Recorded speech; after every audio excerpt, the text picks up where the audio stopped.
Hey guys, thanks for joining me for the episode of Learn to Play Games. My name is Lance, and today we're going to take a look at Dark Souls, the card game. This is a brand new game by Steamforged Games. It takes roughly an hour to an hour and a half to play, and it is a 2 to 4 player fully cooperative deck building game. So in the game itself, obviously you're playing in the Dark Souls universe again, and the players are going to take on the iconic roles of the Sorcerer, Assassin, Herald, and Soldier, depending upon their playing styles or which characters they like. Then they're also going to choose a major boss and a mini boss that they would like to fight in the game.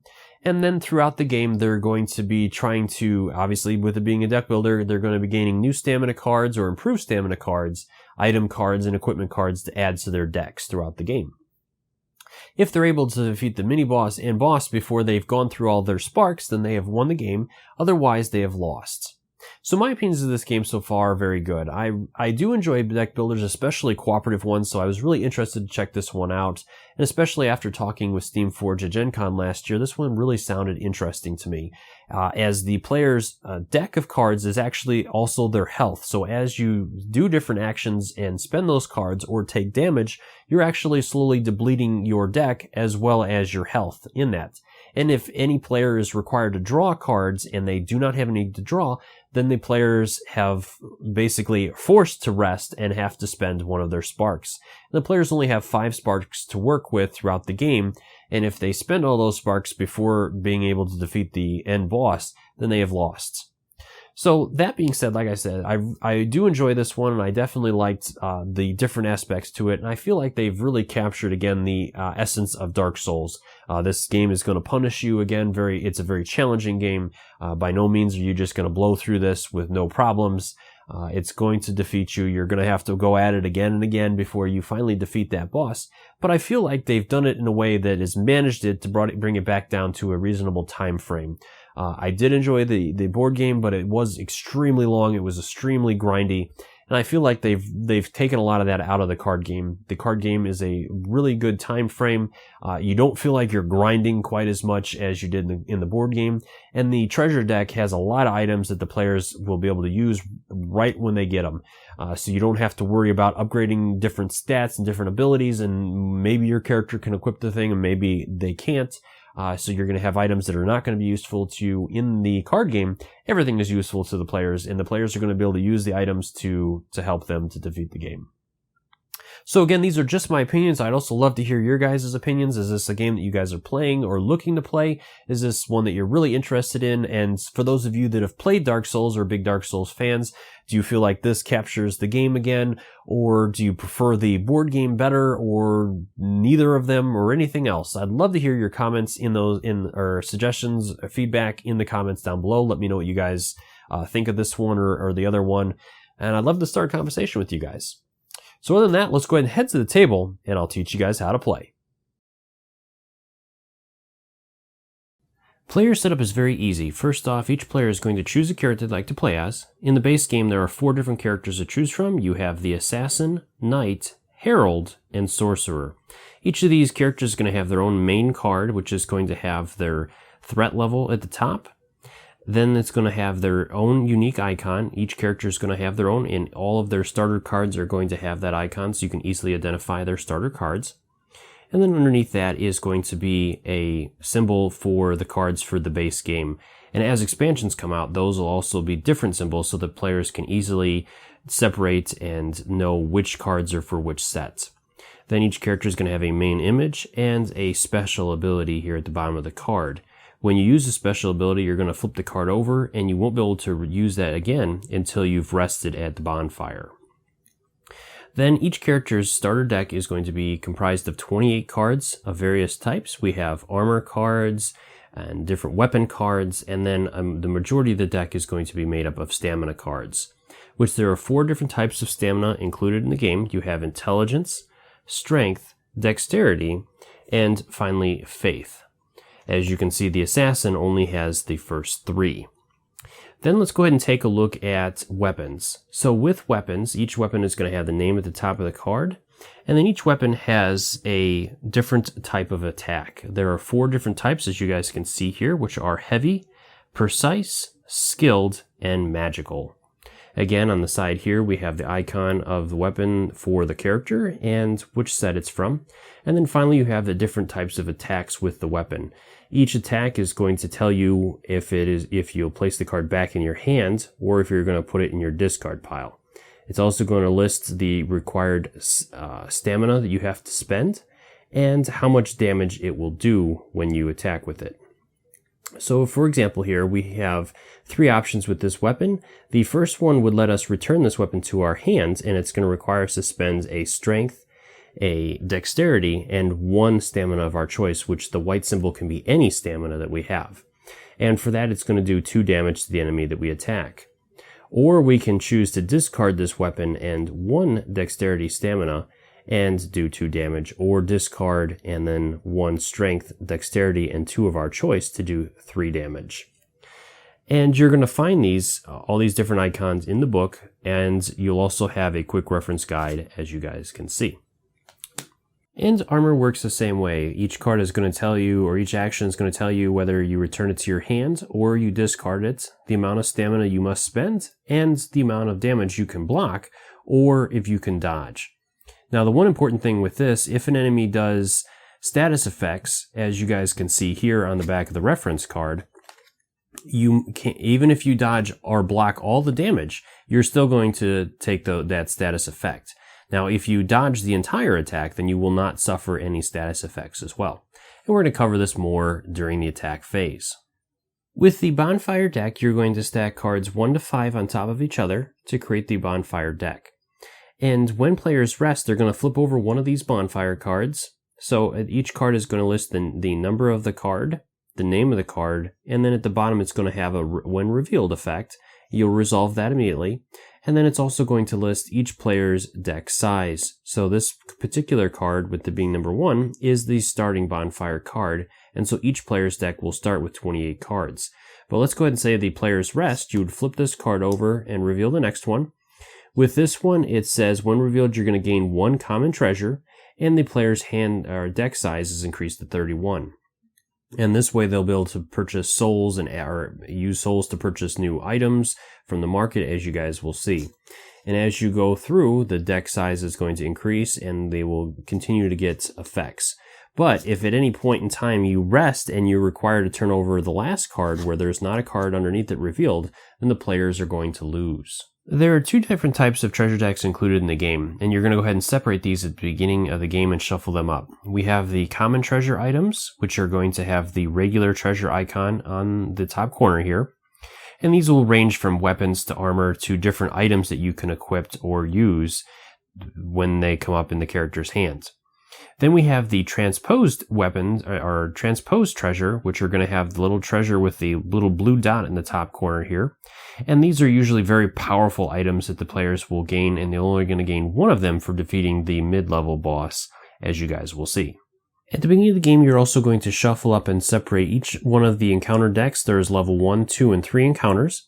And each of these encounters is going to have the name of the encounter on the top, the level of the encounter, a little image, and then a breakdown based on the number of players for this encounter. So if we were playing 2 players, we would receive 1 treasure for clearing this encounter, and we're going to have to deal with 3 level 1 enemies in order to clear this encounter.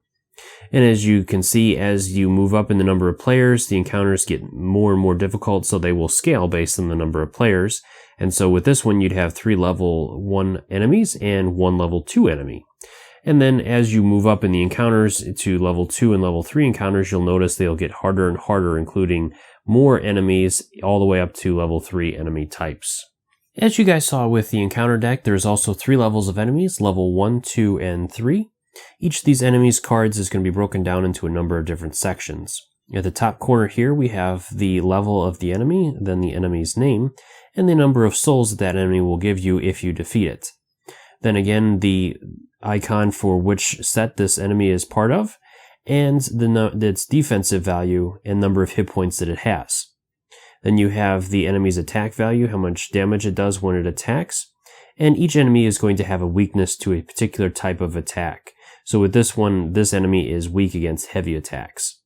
Then we have where the enemy is going to spawn on the enemy's battle board, and which area the enemy is going to attack when it performs its attack. And then some of these enemies are also going to have a special ability at the bottom of the card that you must resolve. And as you can see, as the enemies get harder and harder, they're going to be worth more souls, but they're also going to be a lot harder to take down with a lot more hit points and armor. For board setup, the rest, go ahead and follow the rulebook as it shows in the diagram. First off, you're going to lay out the player and enemy board, and in the rulebook it identifies this as the enemy board initially, and this is the player board in the setup, but later on in the rulebook it refers to this as the enemy board. So I would say go ahead and choose one that you want to be the enemy board. In my game, I'm going to go ahead and have this be the enemy board, and this be the player board. From there, then you're going to choose which encounter you want to go on. You have 2 different enemy bosses to face on either side of this, so it just depends on which side you want to face. So I'm going to go ahead and go with this side here. Then you can go ahead and shuffle up each one of the encounter decks, levels 1, 2, and 3, and also the enemy decks, 1, 2, and 3, and the treasure and transpose decks. Then you're also going to set up the marketplace. You're going to go ahead and separate each of these decks into the same cards for that stack. You don't need to shuffle them because they're all the same, and then go ahead and place them out. And the only difference between these is each of these cards can be purchased with the number of souls that's listed at the top of the card. And then there's 2 different types. You have the one with the split down the middle, which means that when this card comes up, you're going to get to choose which stamina you use, whether it is the top or bottom stamina. And then with this one, it's worth more souls, but this one will grant you both of those staminas that is shown there. Finally, you can place out all the different tokens that you're going to use for the game. You set out your bonfire deck with the first card on top all the way down to the 5th card on the bottom. And then the Remnant of Humanity cards can also be placed out, which will be used as the players go through the bonfires if they're not able to purchase enough cards or have enough treasure cards to have in their deck to equal whatever the maximum hand size or deck size is for the game. You'll throw these in as substitutes so that each player has a number of cards. Then each player can go ahead and grab their deck. They're going to take their character card and place it somewhere on the starting board. So I'm going to go ahead and place our herald here, and we'll place our assassin back here. From there, then the players can go ahead and shuffle up their decks, and we're ready to move into the game. One other thing I want to cover real quick before heading into the game is with the players' decks. Each player's deck is considered their life, and so at any point in time, the players can count the number of cards remaining in their deck without looking at them or changing their order. Players can also go through their discard pile at any time and look to see what cards are in their discard pile. To start exploring, the party is going to choose an encounter in a space next to the bonfire space. So here we have the bonfire space, and we're going to choose one of the encounter spaces next to it to start exploring. So we have a level 1 here, or level 3, or we can come down here to this level 1 or level 2. So we're going to go up here to this first one here.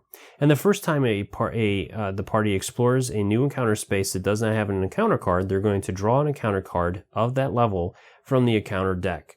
So with this being a level 1 encounter, we'll draw a level 1 encounter card and flip it over. So we have the deeps. So from here, then we're going to move into the encounter itself. So each player is going to place their character card in an empty space on the character battle mat, as we already did at the beginning of the game. And then each player is going to draw cards until they have 6 in hand. So our herald over here, 1, 2, 3, 4, 5, 6.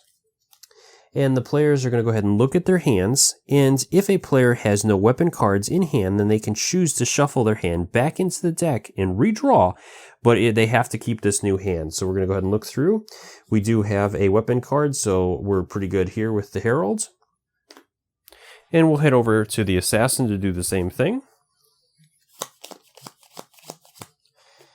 And the assassin does not have a weapon card, so he's going to go ahead and do that. He'll go ahead and put this back in and shuffle back up. And redraw. 1, 2, 3, 4, 5, 6. And this time he does have a weapon card, so we're good there. From here, then we're going to go ahead and reference the encounter card. And again, based on the number of players, we're going to draw that number of enemies and type. So we're going to fight 3 level 1 enemies. 1, 2, 3. And we'll go ahead and place these on the enemy battle board. So the first one we have is the Hollow Soldier. And if we place this card like this, you can see exactly where he's going to be placed on the enemy battle board and which space he's going to attack on the character's battle board. So with this one, we're going to place him down here in this space. Our next one is a firebomb hollow, which is going to go into the top left space. And finally, we have the grave warden, which is going to be placed in the bottom left space. Now, if an enemy card has a spawn requirement and that space is already filled by another enemy, then you're going to place that enemy in the same row in an unoccupied space.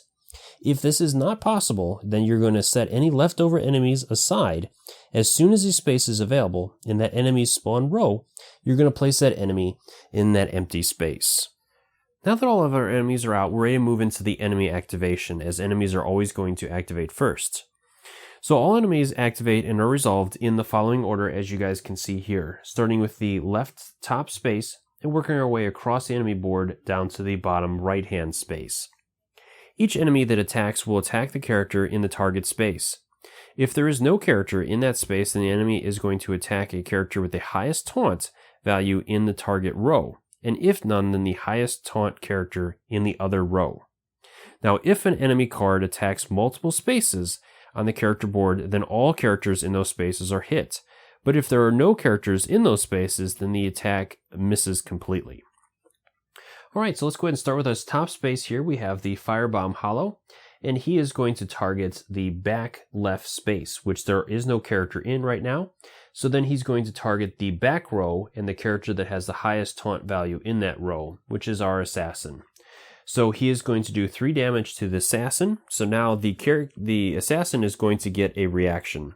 So each time a character is attacked, their character can use 1 quick action or standard action to react to the enemy attack. Block actions are going to reduce the amount of damage as listed on the card. Dodge actions can avoid all damage and effects from the attack, and some heroic abilities will allow a character to respond as well. So let's go ahead and look at this. Our assassin over here has some cards in his hand. Let's see what he's got. He doesn't have any defensive cards to use, so unfortunately he's going to take the full brunt of the attack.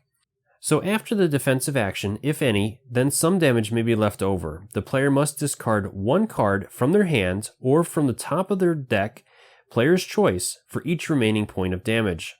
Once all enemies have activated, then all characters are going to draw until they have 6 cards in their hands. And if any player needs to draw a card and cannot, that player's character dies, and the entire party must immediately rest at the bonfire. So with our assassin failing to be able to make any defensive effect, he's going to take 3 damage. So he's going to either choose 3 cards from his hand to discard or cards from the top of his deck.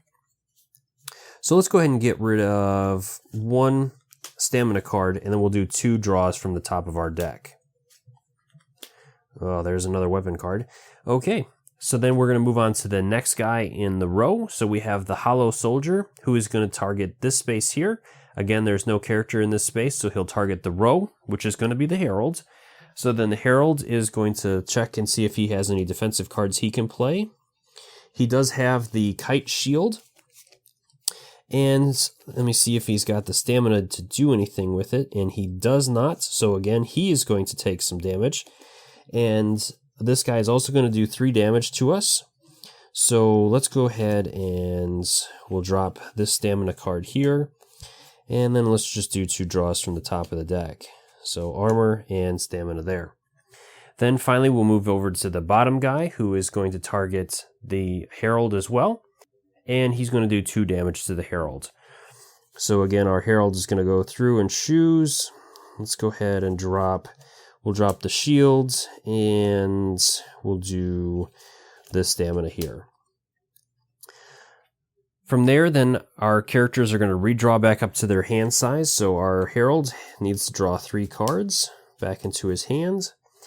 And our Assassin has to draw 1. After all enemies have activated, then we're going to move over to the player's activation, where all players will get to activate in any order they choose. Each character can perform 1 or more of the following actions, but each action can only be performed once. Those actions are to discard 1 or more cards from the player's hand to draw an equal number of cards from that player's deck. A player can also choose to move their character 1 space in a cardinal direction.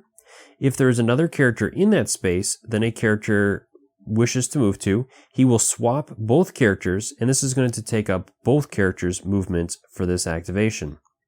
A character can also choose to perform one attack action.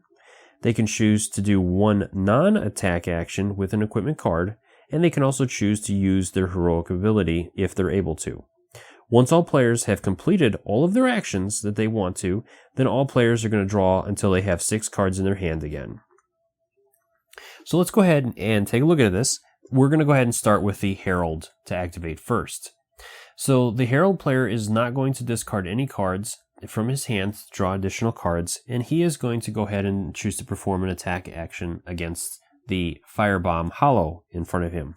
So in order to attack an enemy, you're going to target an enemy that is in the same column as your character.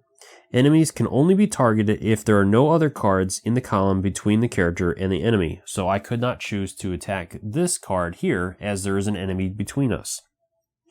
Then you're going to choose an attack of one of the equipment cards and discard stamina equal to that attack. The enemy is going to take the amount of damage equal to the attack. The damage is going to be reduced by the enemy's defensive value unless the attack type matches the enemy's weakness. And if the damage equals or exceeds the enemy's hit points, then you're going to remove the enemy and gain the number of souls. So with our Herald here, he's going to go ahead and use the Spear. He has 3 different attack options with the Spear, and each one of them is going to do a number of damage points. The Spear's weakness type is heavy, which is not going to match our enemy type, so the enemy is going to have a defense that we're going to have to get through before we can do any damage. So we're going to have to do a minimum of 2 points of damage, as he has 1 defense and 1 health. Luckily, our Spear does 2 points of damage, regardless of which option we choose. So with that, we'll have to make our decision. So we're going to go ahead and spend 1 faith stamina to activate this middle section and discard it. And then we're going to have to discard the Spear as we have that down arrow. Now, we could have chosen to spend a strength and an additional stamina to take the Spear back into our hands, but we're not going to do that. So we do 2 damage to the Firebomb Hollow, which is going to be enough to eliminate him, and he is going to give us 2 souls for that. So we'll go ahead and place him down here in the discard, and then we'll take 2 souls and add it to our loot pile. From there, then the Herald could choose to use his ability at the bottom, so he is not going to do that yet, but he is going to activate his non-attack equipment, Talisman, and with that, he's going to discard 1 stamina card of his choice, which is this bottom result, and discard the card to heal 5 hit points. So we're going to take 5 cards from the bottom of his discard pile and add them to the bottom of his deck. And then he's going to end his turn there. So unfortunately with the assassin, he's in a bad position right now. He cannot move anywhere that's going to get him adjacent to an enemy, so he's just going to move up 1 space, and from there, then he doesn't really have any other actions that he can perform, so he's going to go ahead and stop his turn there. So again, our Herald will draw back up to his starting hand size of 6. And he's only got 2 cards left, so 1, 2, 3, 4. And at this point, our players have all activated our characters, so we're ready to move back into the enemy activation. So let's go ahead and take a look at another turn sequence. So we're going to go ahead and start with the enemy activation again. So we're going to go through and activate all of our enemies in that order again. So our Hollow Soldier is going to be the first one to activate this turn. And he's going to target this space here. As there is no enemy in this space, he's going to check the target row, and the enemy with the highest taunt will be the target. So our assassin will be the one that's hit for 3 points of damage. So again, our assassin does not have any defensive cards, so he's going to have to choose and discard cards. So he's going to go ahead and discard 2 stamina and 1 from the top of his deck. Then we're going to move on to the next enemy, which is the Grave Warden, who is going to target the Herald as he is in that space for 2 damage. So then the Herald is going to come over here, and he does have Herald armor, so that is going to let him, he can spend 1 stamina to take the armor back into his hand, so he'll go ahead and do that, and he will not take any damage as the armor soaks 3 points of damage, and the Grave Warden only does 2. So at this point then all the enemies have activated, so our characters will take a number of cards back in their hand equaling 6. And our assassin over here has 4 cards, so he'll take 2 more. And then we're ready to move back into the player's activation. Moving back over to our player activation, we're going to go ahead and start with the assassin this time. So he's going to move his character first. And again, like I said, there's no diagonal movement allowed. He must move in orthogonal directions. And then he is going to attack this hollow soldier. And he has a dagger that he's going to use. So with this one, he's going to spend 1 dexterity to use it, and it'll discard it to the discard pile. And that is going to do 2 damage. And again, it does not match the enemy's weakness type, so he must get through his armor as well as his hit points. So the weapon does 2 damage, and the hollow soldier only has a 1 defense and 1 health. So he's going to go ahead and discard that, and our players will gain 2 souls. And again, he's not going to use his heroic ability, and he doesn't have any other actions to do. So then we're going to move over to our herald player. Our herald player currently does not have any weapon cards, so he's going to go ahead and discard a couple in hopes that he's going to get one. So let's go ahead and discard these 2, and we'll draw back up to our hand size. And we did get a spear. All right, sweet. So with our spear, we're going to go ahead and use it, and the spear is a heavy weapon, which our enemy is weak to heavy weapons, which is good because he has 1 armor and 2 health, so otherwise we would have had to do quite a bit of damage to him. But since our weapon matches his weakness type, we're going to go bypass his armor, so we just need to do 2 points of damage. So our herald is going to spend 1 strength, 1 faith, and 1 stamina of any other choice. So he's going to go ahead and do that one to discard this. That'll do 2 damage to the enemy, and then we'll get to take the spear back up into our hand. So our Grave Warden takes 2 damage, and that'll be enough to kill him, and he will give us 2 souls as well. So now that our players have cleared all the enemies, we're ready to move into the next part of this. Once all the enemies on an encounter are defeated, we're going to leave that encounter card face up on the encounter space and place a cleared encounter token on that space. Then, if our party defeats the encounter, the party will gain the souls and treasures which are placed in their loot pile. So we did defeat the encounter, so we're also going to get 1 treasure card that will add to the souls that we've already collected. We're going to move the number of souls and treasures into the loot pile. After first moving any souls and treasures already in the loot pile to the inventory. The contents of the inventory are safe, so if we had already gotten these before and they were in a loot pile, we would move them down to our inventory, and then we would not be able to lose them. Where the loot pile is more of a gamble for us if we continue to go through another encounter. If we fail that encounter, then we'll lose all of the contents of our loot pile. From here, then the party can choose to either go back and rest at the bonfire, or press on and risk the current loot pile for another encounter. If the party continues, you're going to choose another encounter next to the party's starting position or next to the already cleared encounter. So at this point, with us having this cleared encounter, we could go on and face the mid-level boss or come back and choose one of these other 3 options. At this point, like I said, our party could choose to go on and explore another encounter, but for this demo, I'm going to go ahead and take you guys and say that we're going to rest at this point. So resting at the bonfire, when a party rests, whether by choice or because they are defeated, you're going to flip the top bonfire card over, face down, and the next bonfire card is going to take effect. If this was the last bonfire card, then the party is going to lose. So with our new bonfire card, it says that we're going to gain 1 common treasure, so we'll place this in our inventory.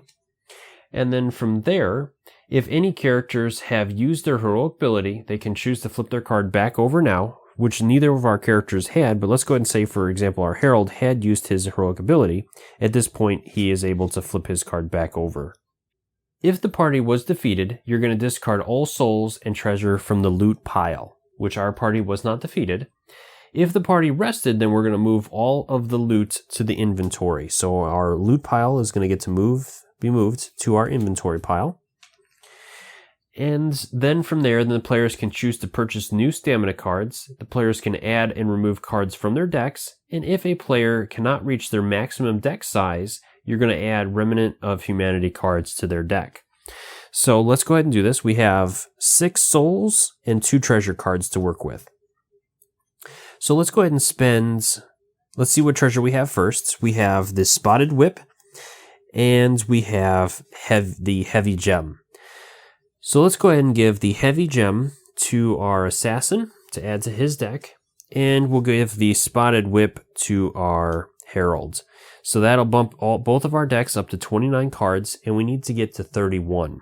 So then we're going to go ahead and spend, let's go ahead and spend 4 souls. Well, let's go ahead and spend all 6 souls to get some new stamina cards. So our herald will buy this one here, and then we'll go ahead and buy 2 for our assassin. So we'll buy those 2 there. So those will go into his deck. So now his deck has a full 31 cards, but our herald is short 1 card. So we'll take a Remnant of Humanity card and place it in our herald's deck. At this point, we also can combine all of the cards back into the deck and shuffle it back up. From here, like I said, we're also going to clear off any encounters we have. Any cards that are out already, or any encounter cards, will remain. Those cards are never replaced, so when our characters start again, they can choose to resolve that encounter again, or go on to one of the other new ones.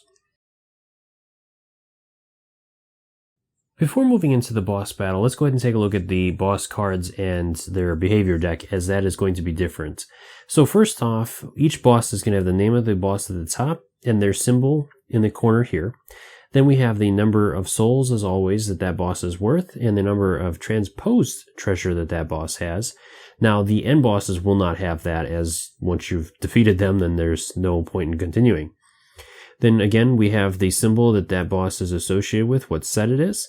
And then there's an icon here, which is either the doorway, which is the side that the boss will always start on, or with a lot of the bosses, they are going to be double-sided and will also have a heat-up side. So once you defeat one side of a boss, you'll flip it over to the other side. Then we have the amount of armor that boss has and the number of hit points it has based on the number of players. So again, the bosses will scale based on the number of players. And then a lot of the bosses will also have a special ability or some sort of condition that will be affected. So with this one is Icy Touch. So when a player character starts its turn in the front row, it is going to suffer Frostbite. And again, with the bosses, they will not simply have one attack type. They have a deck of behavior cards, which each card will list the type of attack that they do and where they're going to move. The boss is always going to move first into the space that is indicated and then perform the attack. And a lot of the attacks will target multiple spaces. And again, just like anything else, it's going to show what weakness that boss has that turn to what type of attack and the amount of damage that attack does and any effects that are associated with it. So moving on, the next section we're going to cover are boss encounters, as you guys already saw what the boss cards look like. So we're going to go ahead and say that we cleared this first level encounter already, and we're ready to move on to the mid-level boss. So with bosses, they're going to work a little bit differently. Bosses are always going to be placed in the front middle space on the enemy battle board, and they're always going to be placed with the doorway icon face up, as most boss cards are going to be double-sided, as you guys already saw, with a doorway side and a heat-up side. From there, then you're also going to use the boss's deck of behavior cards, as you guys already saw, to determine what it does during its activation. So we're going to go ahead and shuffle that deck up and place it somewhere on the board. Each time the boss activates, you're going to draw the top card of the boss deck and resolve the move first on the card and then the attack action listed on the card. If the deck has no remaining cards, you're going to flip that pile of discards over without shuffling it. And when the players are battling the boss, if they do more damage than is listed on the boss's health for that attack, and they're required to flip the boss over, so if he's still on the doorway side, any remaining damage is lost and is not placed on the boss on the flipped side. So for example, with this boss's first one with 2 players, it's 6 health. Let's go ahead and say that he had taken 5 damage and the player attacks with 2 damage remaining. 1 will be enough to cause the card to flip, and that last point of damage will not be placed on this side of the card. Let's go ahead and take a closer look at a boss battle now. So first off, the enemies are going to attack first, so our boss is going to activate, and we're going to draw the top card of his behavior deck, which is Chilling Strike. So we're going to resolve its movement first, so he's going to move to the top right corner, and then he's going to perform an attack on both of those spaces. So our assassin will be hit, and he is going to do 4 damage to him, as well as he's going to cause frostbite on his character. So let's go ahead and see if the assassin can do anything about that. So we're going to check his cards, and the assassin does have the assassin armor, as you guys can see. He can discard 1 dexterity and the assassin armor to dodge the attack, which means that he will not take any damage and he will not suffer the frostbite effect. So that was really handy for the assassin to have, and then this card will go to the discard. Then we'll move over to the player's activation. So first off, with our boss here, he has Icy Touch. So when a player character starts its turn in the front row, it's going to suffer frostbite. So unfortunately, our assassin is still going to suffer frostbite, which is going to do, he's going to suffer 1 damage next time the card moves. So when our character moves, he's going to suffer damage. So then our assassin is going to go ahead and take his turn. So he's going to draw some cards first, as at the end of the enemy's turn, he drew back up to 6 cards. And then we're going to see if we have anything to attack with. So we have a couple of options. Let's go ahead and start by discarding a card, hopefully to get another stamina, which we did. And then we're going to use our dagger here to do some damage. We're going to go ahead and target him. First off, his weakness does not match our weapon type, so we have to resolve against his armor, which he has 1 armor. And we're going to go ahead and use this bottom ability. So we're going to discard 4 stamina, 2 that are required and 2 of our choice, to do 3 damage to him. 1 of those damage will be soaked by his armor, but he does take 2 damage from the rest of the attack. So we'll place 2 damage icons on there, and he has 6 health as we're 2 players. And then this will be discarded as well. Go ahead and use his special ability, which says that he gets to flip his card over to inflict 1 damage to an enemy in the same column as this card. This damage ignores the target's defense. So we'll flip that over, and we'll do 1 additional damage to our boss. So he's up to 3 damage now. So then we'll move over to the Herald to activate. And again, the Herald is in the same space, or the front space, so he's going to take frostbite as well. He is going to move, so let's move him over, in which case then he's going to take a damage. So we'll just take the top card and flip it over. Now, the Herald is not in any space to attack, so he is going to go ahead and discard a stamina and a talisman to heal 5 wounds on our assassin. So the assassin will take 5 cards, the 5 cards in the bottom of his deck, or his discard, 1, 2, 3, 4, 5, and place them on the bottom of his draw pile. From there, then we'll go ahead and end the turn. So our Herald gets to draw 2 cards, and the assassin will get to draw 5 cards. 1, 2. All right, and then this will continue going on back and forth between the boss activating and our characters activating until either one of the characters is required to draw a card and cannot, in which case then the characters will fail and have to rest at the bonfire, or they defeat the enemy. So the first time they do enough damage to equal to his health, we'll flip him over to his heat up side, and then when the characters are able to defeat and do enough damage on that side, then the players will have beat that boss and will get 1 transposed armor, or 1 transposed treasure, and 4 souls. Well, I hope you guys found that video helpful. As always, if you have any questions or comments, please leave those in the comment section below, and I'll do my best to answer them. And if you enjoyed this video, if you like what I do, please consider hitting that like button and subscribing to my channel, as it will help me to continue to grow and bring new and exciting games to you guys. And as always, thank you guys so much for taking the time to watch my videos and to leave me feedback on them. I do really appreciate it, and I do take into account everything you guys say. And if you're interested, you can also swing by my Facebook and Twitter accounts. Let me know what you guys are playing, or anything you guys are doing, or anything you guys are interested in me covering. I'm only one person, and I only know so much. So I'd love to hear from you guys. Let me know what games are out there, what's hot, what's not, and what games you guys would be interested in me covering.